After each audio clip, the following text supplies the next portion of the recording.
Salut à tous les fans de musique et bienvenue dans cette interview que vous propose Le Bric-à-Brac et Apache Productions. Je suis très content aujourd'hui de vous présenter cette vidéo car on va parler ensemble de musique des années 80 en passant par la pop rock américaine à la variété française, sans oublier bien sûr tous ces morceaux très kitsch qui ont fait le son de cette époque. Et puis pour en parler, nous sommes allés à la rencontre d'un DJ, pas comme les autres car rien qu'en le regardant, vous tombez déjà avec lui dans les années 80. Allez, c'est parti pour l'interview. Alors DJ 2000, c'est moi tout simplement. Donc je mixe des vinyles de 79 à 90, là, je parle de la période bien entendu. De tout, ça va du hip-hop, à la new wave, à la synthwave, à la cold wave, à la wave ta mère.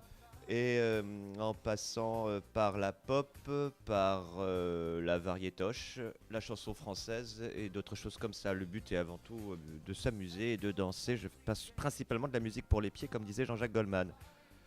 J'ai aussi un micro dans lequel je vais parler pour pouvoir vous motiver, vous balancer des petites anecdotes sur les morceaux qui passent, quand j'en ai bien entendu. J'ai amené une petite sélection, un petit échantillon de genre de choses qui va passer. Évidemment, juste une anecdote sur un truc, j'y pense maintenant, c'était pas prévu. Ghostbusters, par exemple, hein, un gros classique de 1984 de Ray Parker Jr. Mais en fait, Ray Parker Jr., chose que je pourrais vous dire, par exemple, durant le DJ, le set, hein, mais en version plus courte, c'est qu'il a tout pompé sur Huey Lewis et His New Band. And the News, qui devaient faire la musique de Ghostbusters, mais qui ont refusé au dernier moment. Et Ray Parker Jr. est arrivé, il a pompé entièrement le riff de la chanson I Want a New Drug, et il en a fait Ghostbusters. Voilà. C'est très triste quand c'est une de nos chansons préférées. Donc t'es aussi chiant que ça Non, là j'ai fait un petit truc pour montrer que j'aime bien les anecdotes. Non, ça va être beaucoup plus court. Je vais juste par exemple donner la date, dire que si par exemple c'est aussi le chanteur d'un autre truc, je vais dire que c'est l'autre groupe de machin truc. Voilà, ça s'arrête là. J'aimerais que tu me parles de toi un petit peu. Là, je vois que ton look, il est génial. Est-ce que tu peux me décrire un petit peu ton univers ? Je sais que tu as d'autres projets artistiques, notamment avec Glitters. Est-ce que tu peux me parler de ton personnage ? Mais j'ai pas de personnage. Bah,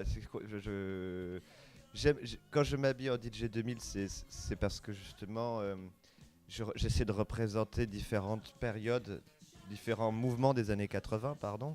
En passant il y a du post-punk dans mon maquillage, il y a de l'italo-disco dans certaines parties de fringues, il y a de la new wave dans d'autres. Il y a du punk de base dans d'autres parties, ainsi de suite. Une sorte de patchwork, hein, n'est-il pas, des looks des années 80. Ça donne un truc bien dégueulasse, comme si on avait mangé les années 80 quand on les avait vomis sur le visage d'un enfant. Est-ce que tu peux m'expliquer comment tu choisis tes morceaux, une session de travail avec toi, comment ça se passe ? Alors, j'ai une contrainte, c'est que je dois passer minimum 3 tubes pour une chanson underground. Donc 3 ground pour un underground. Donc je choisis une chanson qui est qui pour ouverture. Ensuite je regarde le morceau que j'ai qui groove un peu et qui est plus connu pour ramener les gens. Je continue de les faire danser. Je continue de les faire danser sur un 3e morceau.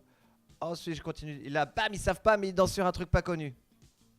Et ça, ils se disent, oh mon Dieu, je danse là-dessus, c'est cool. Oh, et c'est quoi, je sais pas, ils sont contents. Et après je mets un morceau connu où ils peuvent aller se servir à boire et discuter. Et après, je remets un morceau connu. Ils font, ah, j'adore ce morceau, c'est mon morceau préféré. Ils y vont et ils dansent. Je remets un autre morceau connu. Ils font, ah, c'est aussi mon morceau préféré. Et ils continuent de danser. Puis après, ils font, oh, je continue de danser, mais je connais pas. Et ils sont contents. Et c'est la fête. Et après, ils sont complètement sous. Donc, il y aura sûrement du Richard Gottener, du Ghostbusters, ça c'est obligé. Et puis aussi des choses comme Siouxsie and the Banshees, hein, pour ceux qui connaissent.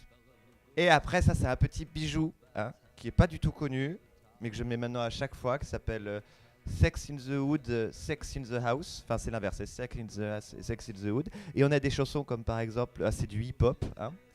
On a des chansons comme This is Penis, Fuck It to the Bone, Penis Delight, hein, c'est un petit chef-d'œuvre de 1989.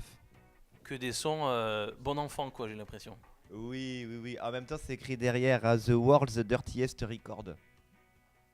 Voilà, et c'est produit par Records and Condoms Incorporation. Combien de morceaux tu vas passer à peu près? Normalement, il devrait y en avoir une quarantaine. Parce que je fais une première partie en impro et une deuxième partie set préparée à l'avance pour pouvoir aller danser avec les gens.